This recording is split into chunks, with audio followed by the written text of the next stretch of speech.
We want justice. We want justice. We want justice. We want justice. Youth की मजबूरी है, waiting list जरूरी है। यूथ की मजबूरी है, वेटिंग लिस्ट जरूरी है। यूथ की मजबूरी है, वेटिंग लिस्ट जरूरी है। एलजी एडमिनिस्ट्रेशन होश में आओ, होश में आओ। एलजी एडमिनिस्ट्रेशन होश में आओ, होश में आओ। एलजी एडमिनिस्ट्रेशन होश में आओ, होश में आओ। We want justice. We want justice. We want justice.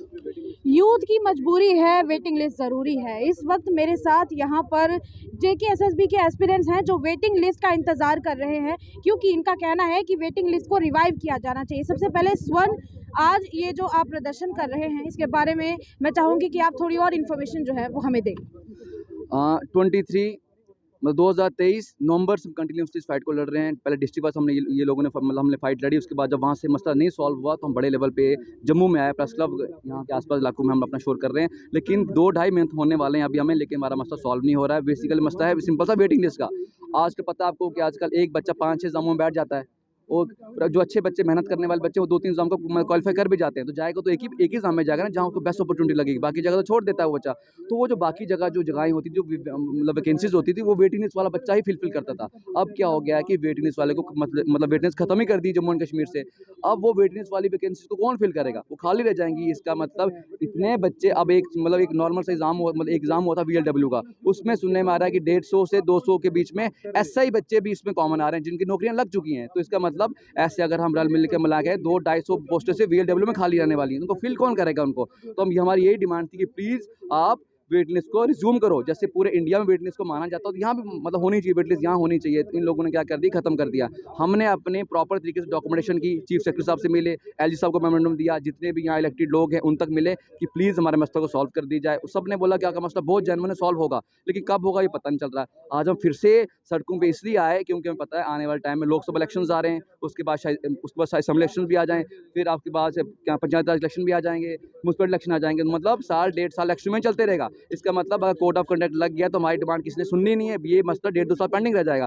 यही 5-6-10 दिन हमारे पास हैं जब अपनी बात को हम रख सकते हैं। और रिक्वेस्ट है आपके माध्यम से LG एडमिशन को कि सुनो हमारी बात, नहीं सुनोगे तो हम कहीं ना कहीं और उगर होंगे। और आपके पास एक चीज़ और बोलना चाहते हैं कि जितने भी नेता जो चुप बैठे हुए हैं, जेन्युइन मसले पे चुप बैठे हुए हैं, याद रखो आप लोगों के इलेक्शन आने वाले हैं, वोट की चोट करेंगे आप तुम्हारे पास, और एंटी कैंपेन बाहर आके करेंगे तुम्हारे अगेंस्ट। अगर तुम हमारे साथ नहीं खड़े हो सकते, हमने चाटना थोड़ी तुम लोगों को बाद में। यार आप हमारा जेन्युइन मसला नहीं सॉल्व कर पा रहे हो कि ये मसला किसी एक घर से जुड़ा मसला नहीं है, पूरे जम्मू कश्मीर का मसला है और हर घर से जुड़ा मसला है। ये मसला नहीं सॉल्व करोगे तो बार बार कहाँ लारे लगाओगे, ये पानी बिजली थोड़ी हमें ये सुनते रहना है। तो हम आपके माध्यम से ये कहना चाहते हैं कि हमारी बात को सुना जाए। नहीं सुनोगे तो देखो आज कितने लोग हैं पूरे जम्मू डिवीजन में बच्चे आज इधर खड़े हैं। नहीं, और एक और चीज़, अगर 144 ना लगी होती इधर और बच्चे आते, और एक और चीज़ मैं बोलना चाहता हूँ कि माध्यम से 144 क्यों लगाई है, क्या डिक्टेटरशिप आपने लगा के रखी हुई है? क्या लगता है आपको कि 144 कहीं प्रदर्शन करने से रोकने के लिए तो नहीं ना लगाई गई आपसे? बिल्कुल बिल्कुल, यहाँ एक दो मसला और भी था। अभी पार्लियामेंट में जो ST बिल पास हुआ उसको लेके भी था, लेकिन वो कौन शोर कर रहा है। मतलब इसका अगर आपने बंद कर दिया, वो 144 लगा दी, तो बाकी जेन्युइन लोगों ने भी तो बात रखनी है अपनी, हमने भी तो बात रखनी है अपनी, कहाँ रखें।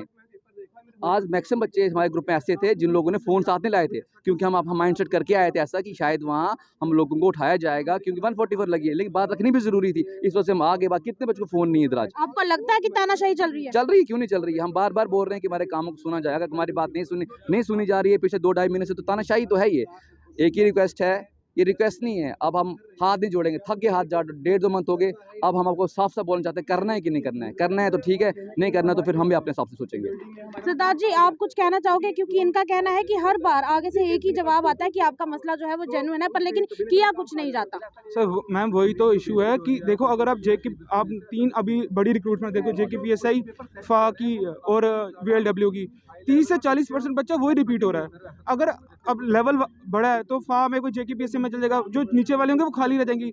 अगर आपने 40% सीट्स वैकेंट ही रखनी है तो आप निकालते क्यों? अब इन्होंने वेटिंग लिस्ट इस वजह से हटाई होगी कि अगली बार फिर उनकी मतलब हम फिर से रिक्रूटमेंट करेंगे। तो इधर कोई पता ही नहीं रिक्रूटमेंट अब किस जन्म में होगी, 2 साल बाद होगी, 3 साल बाद होगी। तो अगर आपने नहीं निकालनी तो आप निकाला ही मत करो। अगर आपने चलो अगर आपने वेटिंग लिस्ट हटाई थी, आपने पहले तो आपने क्यों हटाई? जब पूरी कंट्री में चल रही है, हर जगह चल रहा है आपका ये सारा सिस्टम, तो आप क्यों हटा के क्या करना चाहते हो? अब क्या प्रूव करोगे इससे?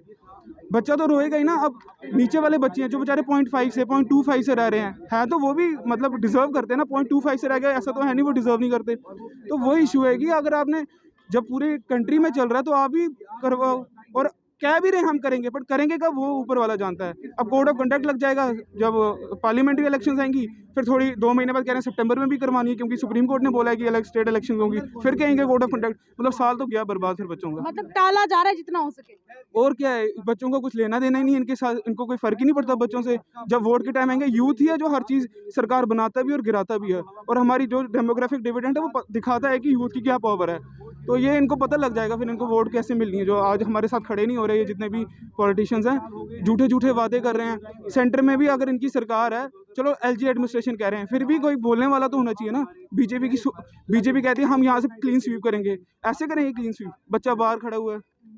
तो ये थे JKSSB के एस्पिरेंट्स जिनका कहना है कि अगर आप लोग यूथ को ही सपोर्ट नहीं करेंगे, जो इस वक्त सबसे ज़्यादा वोटर्स की तादाद में आते हैं, तो फिर कैसे चलेगा। इनका कहना है कि जल्द से जल्द वेटिंग लिस्ट को रिवाइव जो है वो किया जाना चाहिए। आप इसके बारे में क्या सोचते हैं और इन सब स्टूडेंट्स को और इन एस्पिरेंट्स को आप लोग कैसे सपोर्ट करते हैं? अपनी राय हमारे कमेंट बॉक्स में ज़रूर व्यक्त कीजिए। वीडियो को ज़्यादा से ज़्यादा लाइक एंड शेयर कीजिए और तब तक के लिए मुझे दीजिए इजाज़त। नमस्कार।